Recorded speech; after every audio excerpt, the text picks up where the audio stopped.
Was macht das denn hier? Thomas, Okay, warte. ich bin stecken geblieben. Ich komme schon. Ich kann doch nicht rückwärts laufen. So, jetzt hast du wieder freie Bahn.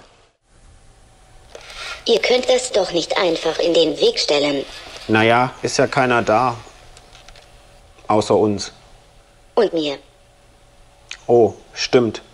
Aber der Flaschengarten braucht mehr Licht. Dort, wo er sonst steht, ist es zu dunkel. Wir haben ja nicht alle Lichter an in der Ausstellung. Ach so, deswegen.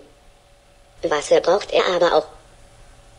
Nein, der braucht tatsächlich nur Licht. Schau now. Das ist ein abgeschlossenes Ökosystem. Das Wasser verdunstet und läuft über den Rand zurück zum Boden. Wenn die Pflanzen genug Licht bekommen, machen sie Photosynthese. Das heißt, aus Wasser und Kohlendioxid machen sie Traubenzucker und Sauerstoff. Das Kohlendioxid kommt von den Bakterien hier im Boden. Das heißt, das Ganze braucht man nicht gießen, es braucht einfach nur Licht.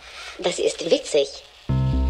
Kann man eigentlich auch gut selber machen, oder? Ja, das geht ganz einfach.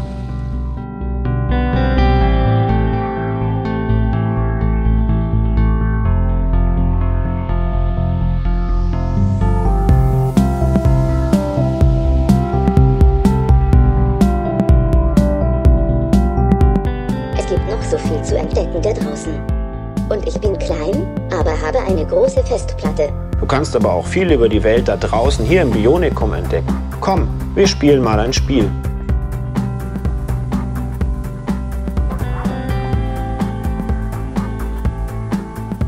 Welches Muster passt zu welchem Tier?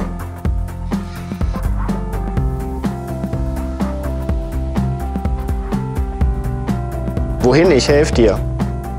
Zum Elefant. Sieht aber lustig aus.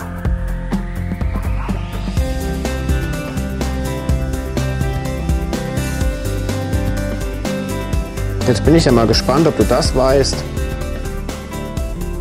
Natürlich. Ich bin ein Roboter. Ich weiß einiges. Guckst du? Wie heißen diese Tiere? Okay, das ist knifflig. Du musst ein bisschen um die Ecke denken. Woher sollen Roboter sowas wissen? Die Langohrfledermaus hat vermutlich kurze Ohren. Ach so, ja, lange Ohren natürlich. Wozu brauchen wir Biodiversität?